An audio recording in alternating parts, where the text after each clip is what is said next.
불가능한 순간. 2024년 11월 15일 오후 2시 서울 강남구 삼성동의 한 대형 장례식장. 윤정희는 검은색 정장 재킷의 단추를 다시 한번 확인했습니다. 거울에 비친 자신의 모습이 낯설었어요. 언제부터인가 웃는 법을 잊어버린 것 같았거든요. 45세.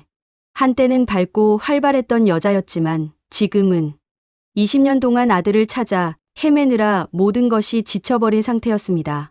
휴대폰 너머로 미경이의 재촉하는 목소리가 들렸어요. 미경이는 10년 전 같은 회사에 다녔던 동료였습니다. 오늘은 미경이의 남편 박 사장 장례식이었어요. 갑작스러운 심근경색으로 세상을 떠난 그를 위한 마지막 인사였죠. 장례식장 입구에 들어서자마자 하얀 국화꽃의 진한 향이 코끝을 찔렀습니다. 정희는 잠시 걸음을 멈췄어요. 이 냄새만 맡으면 항상 떠오르는 기억이 있었거든요. 20년 전 준호가 사라진 그날 시장에서 맡았던 국화꽃 냄새. 미경 씨, 여기. 미경이가 손을 흔들며 다가왔습니다. 눈이 부어 있었어요.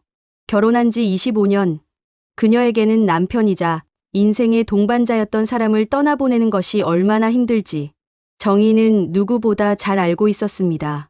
다만 그녀의 경우는 죽음이 아니라 실종이었지만요. 죄송해요, 미경 씨. 차가 막혀서. 고마워요. 와주셔서. 정말 고마워요. 미경이가 정희의 손을 꽉 잡았습니다. 그 손이 차갑게 떨리고 있었어요. 장례식장은 이미 조문객들로 가득했습니다. 박 사장은 건설업계에서 꽤 알려진 인물이었거든요. 검은 옷을 입은 사람들이 줄을 서서 분향을 하고 낮은 목소리로 위로의 말을 건네고 있었습니다. 정희는 분향줄에 서서 기다리면서 가방 안에 작은 지갑을 만졌습니다. 그 안에는 20년 된 사진 한 장이 들어 있었어요. 5살 준호의 환한 미소가 담긴 마지막 사진. 오늘도 또 혹시나 하는 마음으로 이 사진을 가져왔네. 정희의 하루는 항상 준호를 찾는 것으로 시작되고 끝났습니다. 매일 아침 7시 지하철역에서 전단지를 나눠주고 인터넷 실종아동 카페에 글을 올리고 혹시나 하는 제보 전화를 기다리며 사람들은 말했죠. 이제 그만 포기해. 20년이나 지났는데. 하지만 정희에게는 불가능한 일이었어요. 아들 방은 여전히 그대로였고 5살 때 입던 옷들이 아직도 옷장에 걸려 있었거든요. 다음 분양 차례가 다가왔습니다. 정희는 향을 집어들고 고인의 영정을 바라보며 묵념했어요. 편히 쉬세요, 사장님. 그리고 혹시 저쪽에서 제 준호를 만나시면. 분향을 마치고 돌아서려는 순간이었습니다. 상주석에 앉아있던 한 청년이 고개를 들어 정희를 바라봤어요. 그 순간 정희의 심장이 멎었습니다. 그 눈매, 그 표정, 그리고 미소를 지을 때 살짝 드러나는 앞니 사이의 작은 틈. 아니야.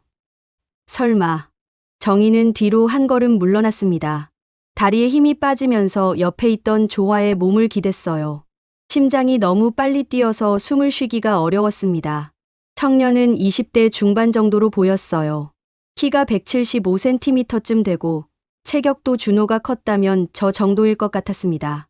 하지만 무엇보다 그 얼굴이었어요. 왼쪽 눈꼬리에 있는 작은 점. 웃을 때 살짝 올라가는 입꼬리의 각도. 귀 모양까지. 정희가 20년 동안 매일 그리워했던 그 얼굴이었습니다. 괜찮으세요? 옆에 서 있던 조문객이 정희를 부축했어요. 네. 괜찮습니다. 잠시 어지러워서. 정희는 겨우 정신을 차리고 청년을 다시 바라봤습니다. 하지만 이번에는 더 놀라운 것을 발견했어요. 청년 옆에는 한국계로 보이는 중년 부부가 앉아 있었습니다. 50대 중반 정도로 보이는 남성과 여성이었어요. 해외에서 오래 살았던 듯한 분위기였지만 분명히 한국인이었습니다. 그들이 청년의 어깨를 토닥이며 무언가 속삭이고 있었어요. 다니엘, 괜찮니? 여자가 한국어로 물었고 청년이 고개를 끄덕였습니다. 다니엘? 다니엘이라고 했나? 정희는 더욱 혼란스러워졌어요. 분명히 준호와 똑같은 얼굴인데 이름은 다니엘이라고 하고 한국계 부부와 함께 있다니. 정희 씨, 뭘 그렇게 보고 있어요? 미경이가 다가와 정희의 팔을 잡았습니다. 미경 씨. 저 청년 말이에요. 정희는 떨리는 목소리로 상주석을 가리켰어요. 응? 다니엘 말이에요? 미국에서 온 아이라고 들었어요. 박 사장님이 젊을 때 사업차 미국에 있을 때 알게 된 분들의 아들이라고. 정확하지는 않지만 한국 출신이라던데요. 미경이의 설명을 들으니 더욱 복잡해졌습니다. 한국 출신, 나이도 비슷하고. 혹시 정희는 조용히 구석자리에 앉아 청년을 계속 관찰했습니다. 다니엘은 유창하지 않은 한국어로 조문객들에게 인사를 하고 있었어요. 그런데 이상했습니다. 가끔씩 아주 자연스러운 한국어가 튀어나왔거든요. 고맙습니다, 아저씨. 그 말투와 억양이 마치 서울 토박이 같았어요. 정희의 마음속에서는 두 가지 감정이 싸우고 있었습니다. 한쪽에서는 그는 내 아들이야 라고 외치고 있었고, 다른 쪽에서는 또 착각이야. 지난번에도 그랬잖아 라고 경고하고 있었어요. 지난 20년 동안 정희는 수없이 많은 착각을 했습니다. 지하철에서, 백화점에서, 학교 앞에서. 준호를 닮은 아이들을 볼 때마다 심장이 뛰고 다가가서는 실망하기를 반복했거든요. 심지어 한 번은 경찰서에 끌려가기도 했죠. 남의 아이를 너무 집요하게 쫓아다녔다는 이유로. 이번에도 그런 거 아닐까? 너무 오랫동안 찾아서. 이제는 아무나 다 준호로 보이는 건 아닐까? 하지만 그때였습니다. 다니엘이 물컵을 들어올리는 순간 정희의 눈이 그의 손등에 고정되었어요. 거기에는 초승달 모양의 작은 흉터가 있었습니다. 정희는 몸이 얼어붙었어요. 그 흉터. 20년 전 준호가 5살 때 자전거에서 떨어져 생긴 바로 그 상처였거든요. 병원에서 의사가 말했었죠. 상처가 깊어서 평생 흉터가 남을 거예요. 정희는 무의식적으로 자리에서 일어났습니다. 다리가 떨렸지만 걸어가야만 했어요. 확인해야만 했습니다. 한 걸음, 두 걸음. 상주석을 향해 다가가면서 정희의 심장은 터질 것만 같이 뛰고 있었습니다. 그런데 바로 그때 다니엘이 고개를 돌려 정희를 바라봤어요. 두 사람의 시선이 마주치는 순간 다니엘의 표정이 순간 굳어졌습니다. 마치 뭔가 기억나는 듯한 표정으로. 이상해.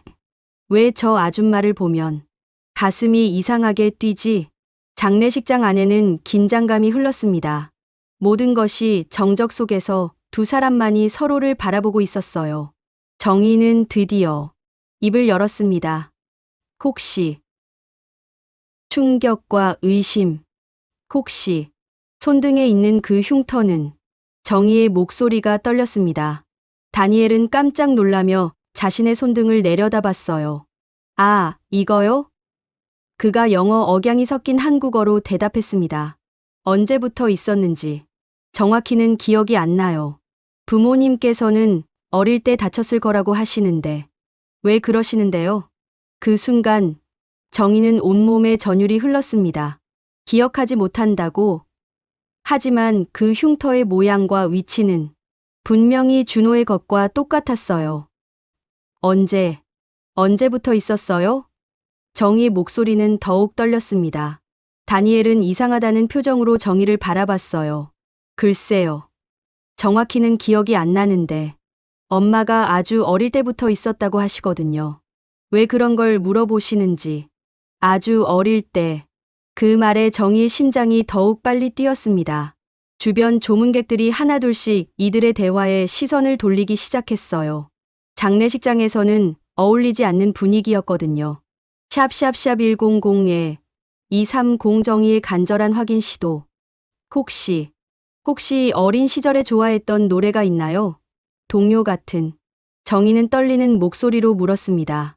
준호는 어릴 때 나비야라는 동요를 특별히 좋아했거든요. 밤에 잠들기 전에 항상 불러달라고 했었죠. 다니엘은 더욱 이상하다는 표정을 지었어요. 동요요? 글쎄요. 왜 갑자기. 그런데 바로 그때였습니다. 정희가 작게 흥얼거리기 시작했어요. 나비야 나비야 이리 날아와. 다니엘의 표정이 순간 변했습니다. 뭔가 익숙한 듯 고개를 갸웃거리더니 무의식적으로 그 멜로디에 맞춰 고개를 끄덕이고 있었어요. 노랑나비 흰나비 춤을 춰보자. 다니엘이 갑자기 그 다음 가사를 중얼거렸습니다. 한국어로 봄바람에 꽃잎도 하늘하늘 춤춘다. 정희는 숨이 멎을 뻔했어요. 그 노래, 그 가사를 정확히 알고 있었습니다. 어떻게 이 노래를. 다니엘 자신도 당황스러워했어요. 이상해요. 왜 갑자기 이 노래가. 다니엘? 뒤에서 여자 목소리가 들렸습니다. 다니엘의 양어머니였어요. 키가 작고 온화해 보이는 여성이었지만 지금은 경계심이 가득한 표정이었습니다. 무슨 일이야? 괜찮니? 그녀가 한국어로 물으며 다니엘 옆으로 다가왔어요. 그리고 정희를 한번 훑어보더니 뭔가 불안한 기색을 보였습니다. 엄마, 이분이 제 흉터에 대해 물어보셨어요. 다니엘이 한국어로 설명하자 양어머니의 얼굴이 굳어졌습니다. 아주머니, 실례지만 제 아들을 그만 괴롭혀 주시겠어요? 그녀의 한국어는 정중했지만 단호했어요. 저는 그냥. 정희가 한국어로 중얼거렸지만 양어머니는 여전히 경계하고 있었습니다. 그때 양아버지도 다가왔어요. 키가 크고 체격이 좋은 한국계 남성이었는데 정희를 보는 시선이 썩 좋지 않았습니다. 무슨 문제라도 있나요? 그가 한국어로 물었지만 억양에는 오랜 해외 생활의 흔적이 묻어 있었어요. 장례식장 안의 분위기가 어색해졌습니다. 다른 조문객들이 수군거리기 시작했어요. 저 아줌마 뭐 하는 거야? 상주한테 무슨 이상한 걸 물어보고 있는 것 같은데. 장례식장에서 저러면 안 되지. 미경이가 급히 다가와 정희의 팔을 잡았습니다. 정희 씨, 무슨 일이에요? 왜 그래요? 미경 씨, 저 아이가 우리 준호 같아요. 정희가 작은 목소리로 속삭였어요. 미경이의 얼굴이 놀람으로 일그러졌습니다. 정희 씨, 준호가 누구예요? 무슨 말씀이세요? 제 아들이에요. 20년 전에 잃어버린. 미경이는 당황스러워했어요. 정희가 아들을 잃어버렸다는 건 들은 적이 있지만 이렇게 심각한 줄은 몰랐거든요. 정희 씨, 진정하세요. 사람들이 다 보고 있어요. 실제로 장례식장 안의 모든 시선이 이쪽으로 집중되어 있었어요. 박 사장의 장례식이 이상한 분위기로 흘러가고 있었습니다. 다니엘은 양부모 사이에 서서 혼란스러워하고 있었어요. 왜 자꾸 이 아줌마를 보면 가슴이 답답해지는 걸까요? 그리고 왜 그 노래를 알고 있었을까요? 다니엘, 자리로 돌아가자. 양아버지가 그의 어깨에 손을 얹으며 말했지만 다니엘은 정희를 계속 바라보고 있었어요. 그런데 이상했습니다. 정희의 눈물 어린 얼굴을 보고 있으니 마음 한구석이 아프기 시작했거든요. 마치 누군가를 잃어버린 것 같은 느낌. 괜찮으세요? 다니엘이 정희에게 한국어로 물었어요. 양부모는 그 말을 듣고 더욱 긴장했습니다. 다니엘은 보통 공식적인 자리에서는 영어를 사용했거든요. 한국어는 아직 완벽하지 않다고 생각해서 부끄러워했는데 다니엘아. 정희가 그 이름을 부르자 다니엘은 순간 몸이 경직되었어요. 왜 그럴까요? 분명히 자신의 이름인데 이 아줌마가 부르면 다른 느낌이었어요. 마치 다른 이름을 부르는 것 같은. 아주머니, 제발요. 이건 적절하지 않습니다. 양어머니가 더욱 단호하게 말했습니다. 그녀의 목소리에는 분명한 경계가 있었어요. 상실감이 크시겠지만 제 아들에게 감정을 투사하지 마세요. 그 말을 들은 정희는 마음이 무너지는 것 같았어요. 투사라니, 자신이 그렇게 보이는 걸까요? 아니에요. 저는. 정희가 한국어로 변명하려 하자 양아버지가 개입했습니다. 죄송하지만 저희 가족을 불편하게 하지 마세요. 저희 사생활을 존중해 주세요. 다니엘이 그 사이에서 통역했어요. 아버지께서 말씀하시기를. 다니엘이 한국어로 번역하다가 멈췄습니다. 이상했어요. 방금 아버지라는 말이 어색하게 느껴졌거든요. 평소에는 자연스럽게 떼라고 불렀는데 바로 그때였습니다. 정희가 마지막으로 한 가지를 더 확인하고 싶었어요. 혹시 왼쪽 어깨에 정희가 떨리는 목소리로 말했습니다. 준호에게는 왼쪽 어깨에 작은 점이 있었거든요. 의료진들은 그걸 몽고반점이라고 불렀어요. 신생아 때부터 있던 거라서 절대 없어지지 않는다고 했었죠. 다니엘은 무의식적으로 왼쪽 어깨를 만졌습니다. 거기에는 정말로 작은 푸른 점이 있었어요. 어떻게 그걸 아세요? 다니엘이 충격받은 표정으로 물었어요. 양부모도 당황했습니다. 그들도 다니엘의 그 점에 대해 알고 있었지만 왜 이 낯선 한국 여성이 그걸 알고 있는 걸까요? 뭔 얘기를 하는 거죠? 양어머니가 다니엘에게 한국어로 물었지만 다니엘은 대답하지 못했어요. 너무 충격받았거든요. 정희는 눈물이 흘러내리는 것을 멈출 수 없었습니다. 흉터, 노래, 몽고반점. 모든 것이 일치했어요. 준호야. 정희가 작게 속삭였습니다. 그 순간 다니엘의 온몸에 소름이 돋았습니다. 준호라는 이름을 듣는 순간 마치 어디선가 들어본 것 같은 느낌이 들었거든요. 아주 오래전, 꿈속에서, 아니면 어린 시절 어디선가. 준호. 다니엘이 그 이름을 조심스럽게 중얼거렸어요. 양부모의 얼굴이 창백해졌습니다. 다니엘, 우리 가야 해. 지금 당장. 양아버지가 다니엘의 팔을 잡으려 했지만 다니엘은 꼼짝하지 않았어요. 그의 시선은 여전히 정희에게 고정되어 있었습니다. 저 이름이. 다니엘이 떨리는 목소리로 말했어요. 왜 익숙하게 들리죠? 장례식장은 완전히 정적에 쌓였습니다. 모든 사람들이 이 상황을 지켜보고 있었어요. 그때 미경이가 정희를 강제로 끌어당겼습니다. 정희 씨, 정말 그만해요. 이건 장례식장에서 할 일이 아니에요. 하지만 정희는 다니엘을 향해 외쳤습니다. 준호야, 엄마야, 엄마를 기억 안 나니? 그 순간 다니엘의 눈에서 눈물이 흘러내렸습니다. 자신도 모르게. 왜 우는 걸까요? 왜 이 아줌마를 보면 가슴이 이렇게 아픈 걸까요? 양부모는 더 이상 기다리지 않았습니다. 다니엘을 양쪽에서 붙잡고 강제로 끌고 가려 했어요. 잠깐. 다니엘이 한국어로 말했습니다. 그는 정희를 향해 돌아서며 물었어요. 나중에 개인적으로 얘기할 수 있을까요? 2024년 11월 15일 밤 11시 30분. 정희의 작은 투룸 아파트. 정희는 침대에 누워 있었지만 잠들 수 없었어요. 오늘 장례식장에서 본 그 청년. 다니엘이 계속 머릿속에 맴돌았습니다. 정말 준호일까? 아니면 또 내 착각일까? 20년 동안 수없이 반복했던 자문자답이었어요. 하지만 이번은 달랐습니다. 흉터, 노래, 몽고반점. 모든 것이 너무 정확했거든요. 그때 현관문에서 작은 노크 소리가 들렸어요. 누구세요? 정희가 인터폰을 확인했지만 화면이 어둡게 나왔어요. 밤늦은 시간이라 불안했지만 뭔가 느낌이 왔습니다. 문을 조심스럽게 열자 후드를 깊게 쓴 청년이 서 있었어요. 그는 고개를 들었고 다니엘이었습니다. 안녕하세요. 저 오늘 장례식장에서.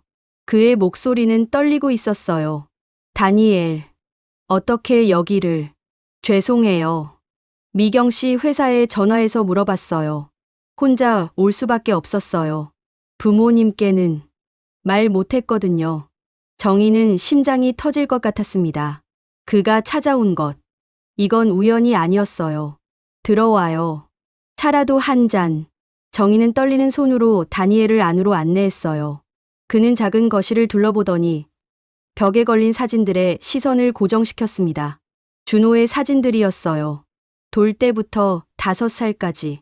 모든 순간이 담긴 사진들. 이 아이가. 다니엘이 작은 목소리로 물었어요. 네. 제 아들 준호예요. 20년 전에 잃어버렸어요. 다니엘은 5살 준호의 사진을 오래 바라봤어요.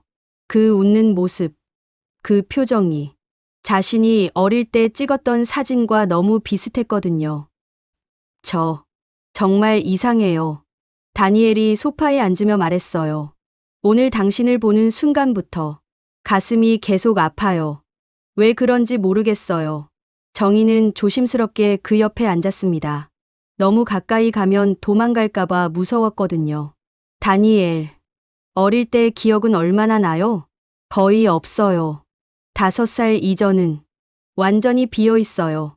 부모님께서는 제가 너무 어려서 기억 못하는 거라고 하셨는데, 다니엘이 고개를 숙였어요. 가끔 꿈을 꿔요. 누군가가 저를 부르는 꿈. 준호야, 준호야 하면서 울고 있는 여자분이. 그분이 누구인지는 모르겠지만, 꿈에서 저는 항상 그분한테 달려가려고 해요. 근데 갈 수가 없어요. 다리가 안 움직여져요. 정희의 눈에서 눈물이 흘러내렸습니다. 다니엘, 혹시 기억나는 장소가 있나요? 음식이나 냄새 같은 거라도. 정희가 조심스럽게 물었어요. 다니엘은 잠시 생각하더니 말했습니다. 김치찌개. 그 냄새만 맡으면 왠지 울고 싶어져요. 부모님이 한국 음식을 해주실 때마다 마음이 이상해져요. 그리고 그가 잠시 망설이더니 계속했어요. 지하철 소리. 전철이 들어올 때 나는 그 소리. 그걸 들으면 무서워져요. 왜 그런지 모르겠는데 심장이 막 뛰어요. 정희는 숨을 멈췄어요. 20년 전 준호가 사라진 곳이 바로 지하철역 근처 시장이었거든요. 혹시 엄마라는 말을 할 때 정희가 떨리는 목소리로 물었어요. 한국어로는 멍이라고 자연스럽게 나오는데 한국어로 엄마라고 하면 가슴이 먹먹해져요. 마치 그 말에 특별한 의미가 있는 것 같아요. 다니엘은 자신도 모르게 눈물을 흘리고 있었어요. 저 정말 이상한 사람인가요? 왜 이런 걸 느끼는지. 아니에요. 전혀 이상하지 않아요. 정희가 그의 손을 조심스럽게 잡았어요. 모든 게 다 의미가 있어요. 정희는 일어나서 오래된 캠코더를 꺼냈어요. 이거, 준호가 4살 때 찍은 영상이에요. 볼 수 있을까요? 다니엘이 고개를 끄덕였고 정희는 작은 TV에 연결했습니다. 화면에 나타난 건 작은 아이였어요. 거실에서 블록을 가지고 놀고 있었죠. 준호야, 엄마 좀 봐봐. 영상 속 정희의 목소리가 들렸어요. 20년 전 목소리는 지금보다 훨씬 밝고 행복했습니다. 작은 준호가 카메라를 보며 환하게 웃었어요. 그리고 블록으로 무언가를 만들기 시작했습니다. 집. 엄마, 집 만들었어. 4살 준호가 자랑스럽게 보여주는 블록집이 화면에 나왔어요. 그 순간 다니엘의 온몸이 얼어붙었습니다. 저거. 다니엘이 떨리는 손으로 화면을 가리켰어요. 저, 블록. 저도 그걸 만들어요. 정확히 똑같이. 뭐라고요? 어릴 때부터 블록을 줄 때마다 저는 항상 똑같은 모양을 만들어요. 부모님이 신기해 하셨거든요. 왜 항상 그 모양만 만드냐고. 근데 저도 모르겠어요. 그냥 손이 알아서 움직여요. 영상 속 준호가 블록집 위에 작은 인형을 올려놨어요. 그리고 인형에게 말했습니다. 엄마랑 준호 집이야. 우리 집. 다니엘이 갑자기 일어섰어요. 안 돼요. 이건 말이 안 돼요. 다니엘, 진정해요. 괜찮아요. 정희가 그를 달래려 했지만 다니엘은 혼란스러워했어요. 부모님은 저를 정식으로 입양하셨어요. 한국의 고아원에서. 부모가 없는 아이라고 해서. 고아원이요? 어느 고아원이었죠? 글쎄요. 정확한 이름은. 부모님도 잘 기억 안 하신다고 하셨어요. 서류는 다 미국으로 가져왔다고 하시는데. 다니엘이 고개를 감쌌어요. 근데 이상한 게 작년에 엄마 양어머니가 밤에 전화통화하는 걸 들었어요. 누군가와 한국어로 제 이름을 계속 말하면서 그 일에 대해 얘기하고 있었어요. 저는 한국어를 완전히 못하니까 자세한 내용은 모르겠지만 정희의 마음이 복잡해졌어요. 양부모가 뭔가 알고 있다는 뜻일까요? 혹시 부모님이 당신에 대해 뭔가 숨기고 있다고 생각해 본 적 있어요? 가끔요. 제가 한국 얘기를 하거나 옛날 기억에 대해 물어보면 표정이 어색해지세요. 그리고 빨리 주제를 바꾸려고 하시고 다니엘이 주먹을 꽉 쥐었어요. 저는 그냥 제가 누구인지 알고 싶을 뿐이에요. 왜 이렇게 복잡한 거죠? 정희는 깊게 숨을 쉬고 말했어요. 다니엘, 확실히 하는 방법이 하나 있어요. 뭔가요? DNA 검사. 그러면 모든 게 분명해져요. 다니엘은 잠시 침묵했어요. 그 검사를 받는다는 건 자신의 인생이 완전히 바뀔 수도 있다는 뜻이었거든요. 만약에 정말로 저를 어머니의 아들이라면, 다니엘이 떨리는 목소리로 물었어요. 그러면 저는 어떻게 해야 하는 거예요? 20년 동안 저를 사랑으로 키워주신 부모님은 어떻게 되는 거예요? 그 질문에 정희도 답할 수 없었어요.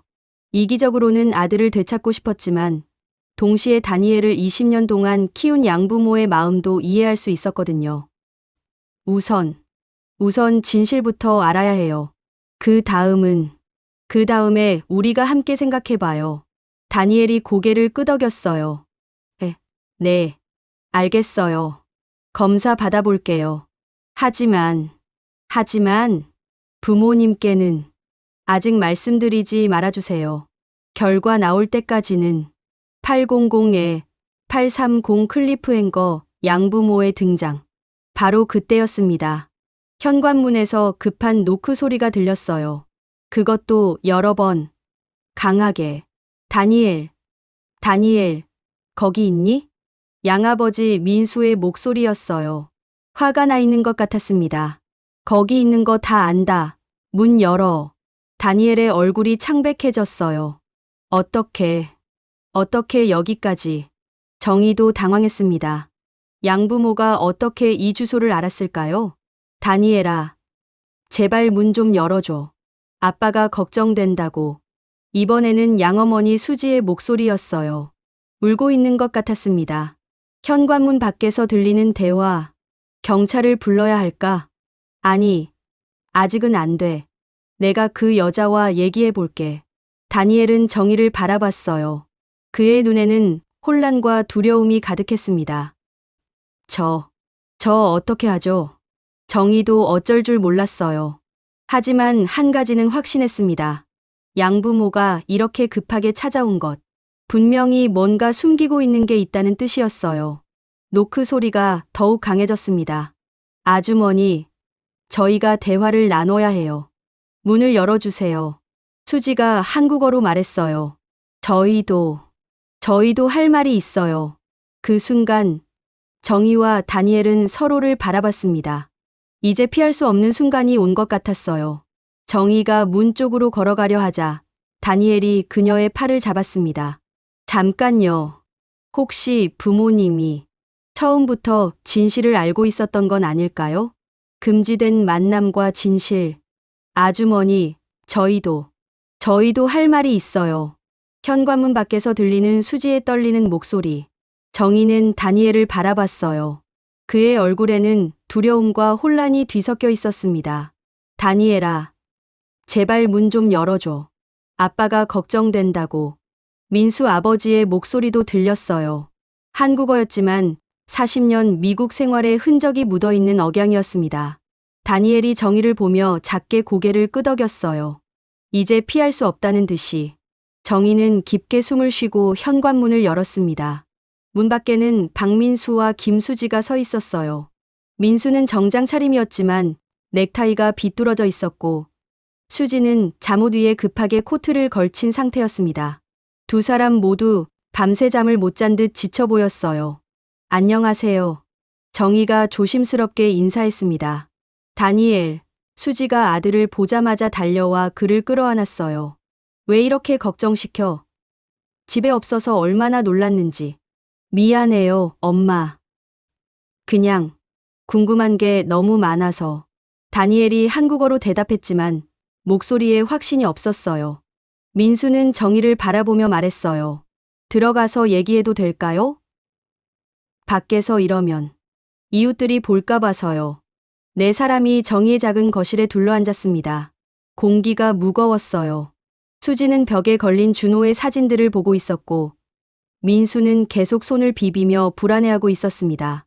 다니엘은 소파에 앉아 고개를 숙인 채 아무 말도 하지 않았어요. 정희가 먼저 입을 열었습니다. 어떻게 여기 주소를? 미경 씨 회사에 전화해서 물어봤어요. 수지가 대답했어요. 다니엘이 어디 갔는지 몰라서. 혹시 장례식장에서 만난 분 연락처를 알 수 있냐고 했더니 그분이 걱정하면서 알려주더라고요. 민수가 덧붙였습니다. 갑자기 실종된 아들이 어디 가면 어떡하나 싶어서. 실종된 아들이라는 표현에 정희는 마음이 아팠어요. 하지만 양부모의 입장에서는 그럴 수 있다고 생각했습니다. 정희가 조심스럽게 시작했어요. 저는 다니엘을 해치려는 게 아니에요. 단지 안다고요. 수지가 정희 말을 끊었어요. 아주머니가 아들을 잃어버린 걸 저희도 알아요. 그 말에 정희는 깜짝 놀랐어요. 알고 있다고요? 민수와 수지가 서로를 바라봤습니다. 뭔가 중요한 이야기를 해야 한다는 무거운 시선이었어요. 아주머니, 수지가 떨리는 목소리로 말했어요. 저희도 몇 년 전부터 알고 있었어요. 뭐요? 다니엘이 아주머니 아들일 가능성이 있다는 걸요. 그 말에 다니엘이 고개를 번쩍 들었어요. 뭐라고요? 엄마, 아빠가 알고 있었다고요? 민수가 무거운 한숨을 쉬며 말했어요. 다니엘아, 내가 13살 때부터 밤마다 악몽을 꾸기 시작했잖아. 정희, 엄마라고 부르면서 울고. 그때 처음엔 그냥 성장기 불안감인 줄 알았어요. 수지가 이어받았어요. 그런데 점점 심해지니까 혹시나 해서 사립탐정을 고용했어요. 정희는 숨을 죽이고 듣고 있었어요. 그래서 뭘 알게 됐나요? 수지의 눈에서 눈물이 흘러내리기 시작했어요. 2017년이었어요. 다니엘이 17살 때 탐정이 보고서를 가져왔는데 거기에 아주머니 이름이 나와 있었어요. 윤정희. 2004년에 아들 준호를 잃어버렸다고. 정희의 심장이 쿵쾅거렸어요. 그럼 7년 동안 알고 계셨다는 거예요? 네. 민수가 고개를 끄덕였어요. 알고 있었어요. 다니엘이 벌떡 일어났어요. 7년 동안이나 알고 있었는데 왜 말 안 했어요? 왜 저한테 거짓말했어요? 다니엘아. 수지가 울면서 말했어요. 너를 잃을까봐 무서웠어. 13년 동안 키운 아들인데 어떻게 보내겠어? 하지만 그건 다니엘이 말을 잊지 못했어요. 양부모의 마음도 생모의 마음도 이해할 수 있었거든요.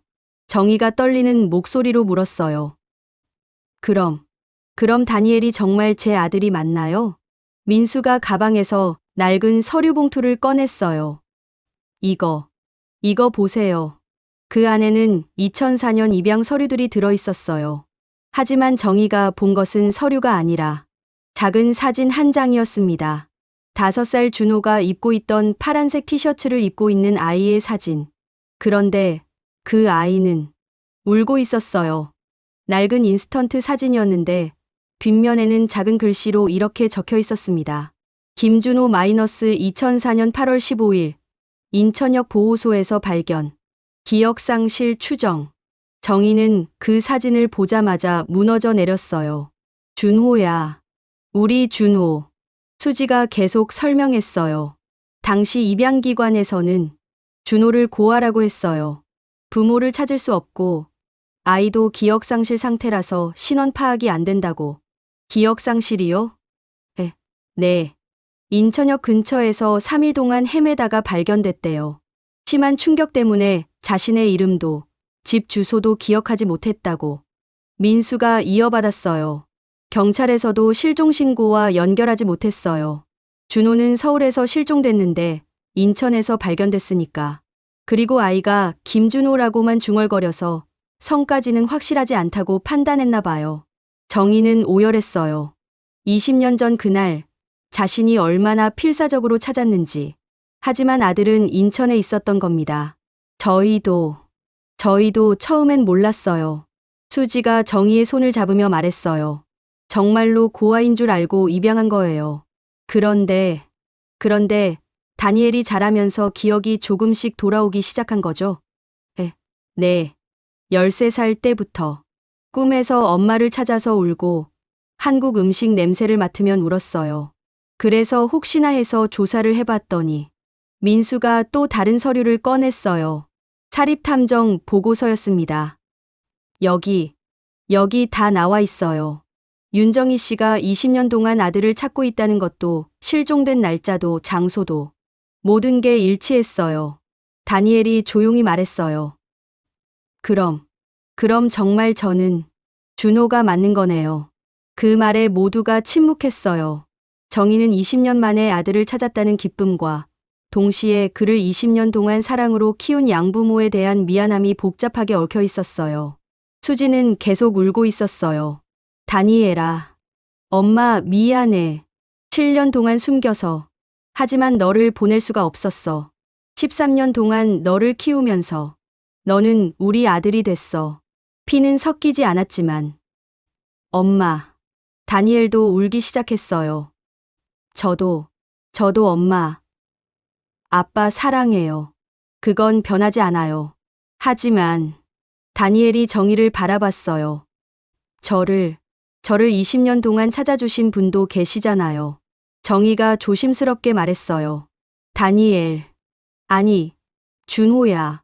엄마는 너를 되찾고 싶어. 하지만 너를 20년 동안 키워주신 분들의 마음도 알 것 같아. 그럼 어떻게 해야 하죠? 다니엘이 물었어요. 저는 둘 다 포기할 수 없어요. 그 순간 수지가 갑자기 말했어요. DNA 검사 해봐야겠어요. 뭐라고요? 확실히 해야 해요. 혹시라도 우리가 착각한 건지도 모르니까. 민수도 고개를 끄덕였어요. 그래, 확실히 하자. 그래야 우리 모두 마음의 준비를 할 수 있어. 830-900 클리프행거 검사 결과를 향해 정희가 가방에서 작은 봉투를 꺼냈어요. 사실은 이미 검사 의뢰를 했어요. 오늘 낮에 모두가 정희를 바라봤어요.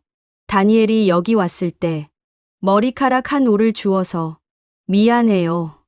말씀을 안 드리고 다니엘이 놀라며 자신의 머리를 만졌어요. 그럼 언제 결과가 나와요? 내일 오후면 나온다고 했어요. 수지가 떨리는 목소리로 물었어요.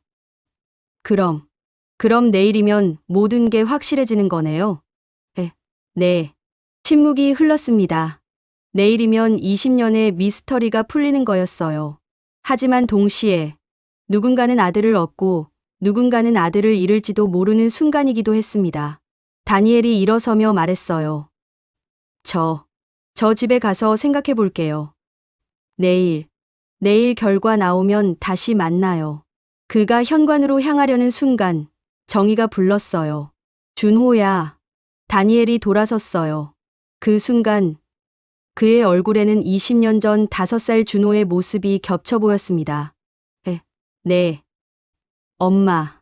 그 한마디에 정희는 더 이상 참을 수 없었어요. 20년 동안 듣고 싶었던 그 말. 하지만 수지도 울고 있었어요. 20년 동안 자신을 엄마라고 불렀던 아들이 이제 다른 사람을 엄마라고 부르는 것을 보면서 내일 모든 것이 결정될 것이었습니다.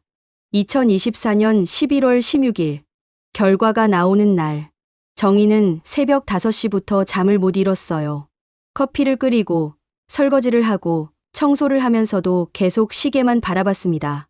오후 3시 병원에서 연락이 온다고 했던 시간이었어요. 다니엘도 마찬가지였어요. 학교는 가지도 못했고 양부모님과 아침을 먹으면서도 아무도 말을 하지 않았습니다. 다니엘아. 수지가 조심스럽게 말을 걸었어요. 뭘 먹을래? 죽이라도 끓여줄까? 아니에요, 엄마. 목에 넘어가지도 않을 것 같아요.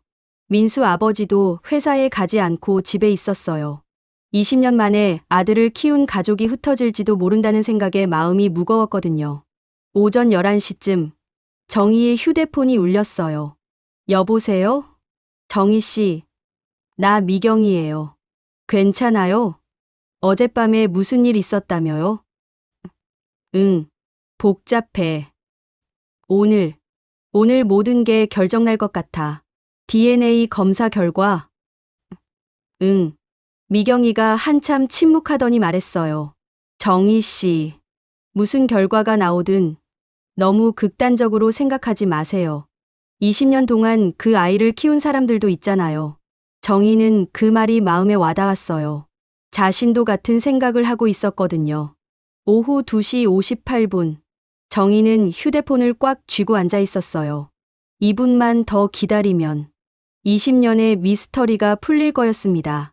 같은 시각, 다니엘의 집. 세 사람이 거실에 모여 앉아 정적 속에서 기다리고 있었어요.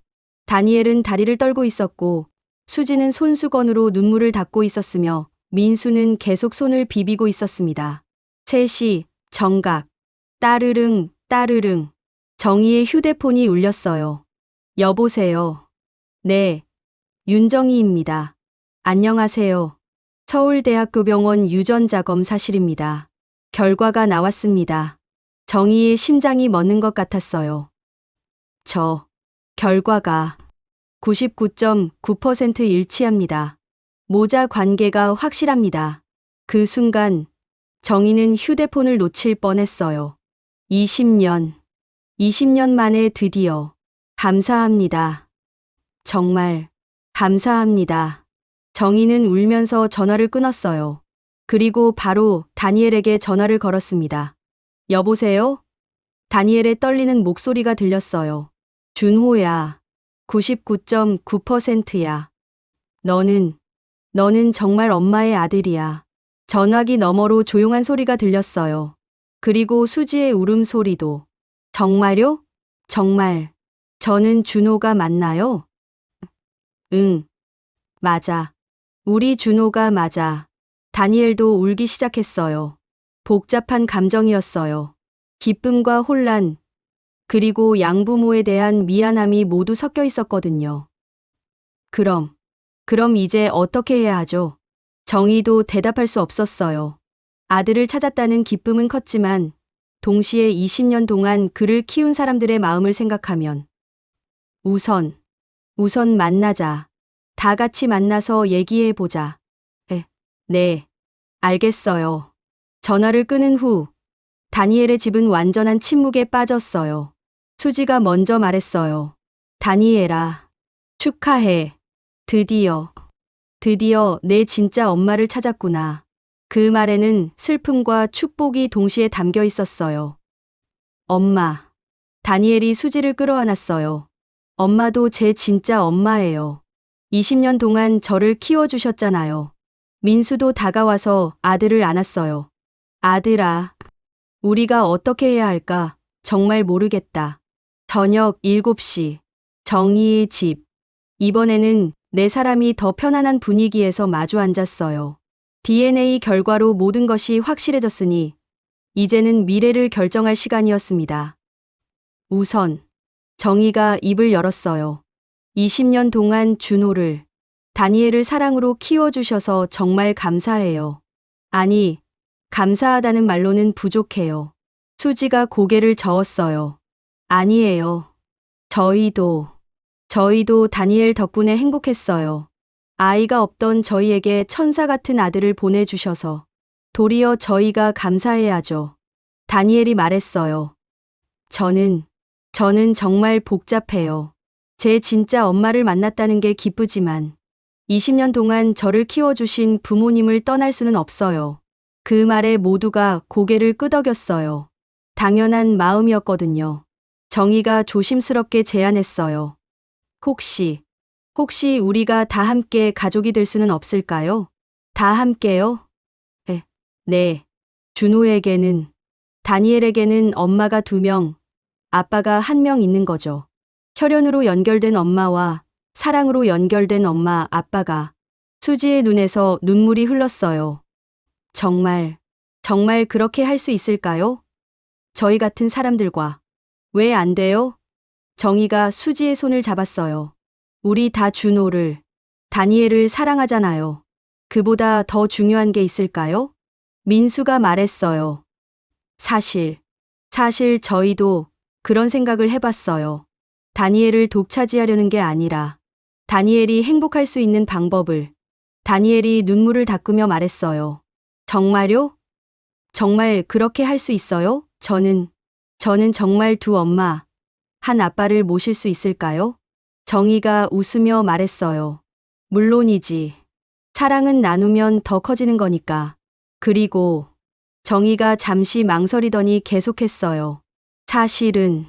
사실은 나도 외로웠어. 20년 동안 혼자서. 그런데 이제는 가족이 생기는 거잖아. 준호뿐만 아니라 수지 씨, 민수 씨까지. 수지가 정희를 끌어안았어요. 언니라고 불러도 될까요? 그래. 우리 이제 진짜 가족이구나. 민수도 웃으며 말했어요. 그럼 우리 이제 어떻게 해야 할까? 다니엘은 어디서 살고?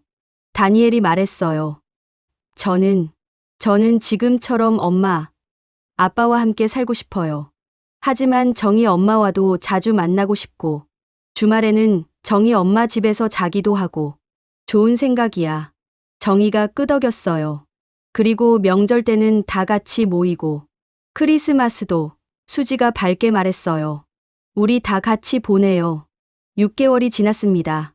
2025년 5월의 어느 토요일 오후, 정희의 집은 웃음소리로 가득했어요.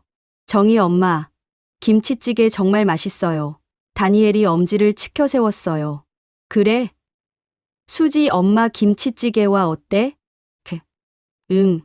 비밀이에요. 다니엘이 장난스럽게 웃었어요. 수지와 민수도 함께 앉아 저녁을 먹고 있었어요. 처음엔 어색했지만 이제는 정말 한 가족 같았습니다. 아, 그런데 다니엘아. 민수가 말했어요. 대학교는 어떻게 할 거니? 미국으로 갈 거야? 한국에 있을 거야? 저는 한국에 있고 싶어요. 서울대 경영학과에 지원해 볼 생각이에요. 그러면 두 엄마, 아빠 다 가까이서 볼 수 있잖아요. 정희가 기뻐하며 말했어요. 좋은 생각이야. 그럼 집에서 통학할 수 있겠네. 어느 집에서요? 다니엘이 웃으며 물었어요. 둘 다지 뭐. 모두가 웃음을 터뜨렸어요. 저녁을 다 먹고 네 사람이 소파에 앉아 TV를 보고 있었어요. 평범한 가족의 모습이었죠. 다니엘이 갑자기 말했어요. 저 정말 행복해요. 20년 동안 제가 누구인지 몰라서 답답했는데 이제는 알 것 같아요. 뭘 알겠다고? 수지가 물었어요. 가족이 뭔지요. 피로만 이어지는 게 가족이 아니라 사랑으로 이어지는 게 가족이라는 걸요. 정희가 아들의 손을 잡았어요. 준호야. 아니, 다니엘아. 엄마가 20년 동안 널 찾으면서 배운 것도 그거였어. 널 놓았을 때는 세상이 끝난 줄 알았는데 이렇게 다시 만나고 보니 우리 사이의 사랑은 절대 사라지지 않더라. 민수가 덧붙였어요. 그래. 그리고 사랑은 나누면 더 커지는구나. 우리가 다니엘을 정희 씨와 나눈다고 해서 사랑이 줄어드는 게 아니라 오히려 더 큰 사랑이 되더라. 수지가 정희의 어깨에 머리를 기댔어요. 언니, 정말 고마워요. 다니엘을 우리와 나눠주셔서. 나야말로 고마워. 20년 동안 내 아들을 이렇게 훌륭하게 키워줘서. 다니엘이 일어나서 세 사람을 모두 끌어안았어요. 사랑해요. 정희 엄마, 수지 엄마, 민수 아빠. 모두 다 사랑해요. 그 순간 거실에는 따뜻한 침묵이 흘렀어요. 20년의 기다림이 끝나고 새로운 가족이 시작된 순간이었습니다. 창밖으로는 해가 지고 있었지만 이 집 안은 따뜻한 사랑의 빛으로 가득했어요. 장례식장에서 시작된 눈물은 이제 새로운 희망의 눈물이 되었습니다. 에필로그 1년 후 다니엘은 서울대학교에 입학했고 주중에는 양부모와 주말에는 정희와 함께 보내고 있어요. 새 부모는 이제 진짜 가족처럼 명절도 함께 보내고 다니엘의 생일에는 모두 함께 축하해줍니다. 그리고 가끔 다니엘은 그 장례식장을 지날 때마다 생각해요. 그날 만약 박 사장님의 장례식이 없었다면 우리 가족은 영원히 만나지 못했을 거야. 운명이란 정말 신기한 것 같습니다. 죽음의 자리에서 새로운 삶이 시작되고 이별의 장소에서 재회가 이루어지니까요. 사랑은 정말 시간도, 공간도, 그 어떤 것도 이길 수 있는 것 같아요.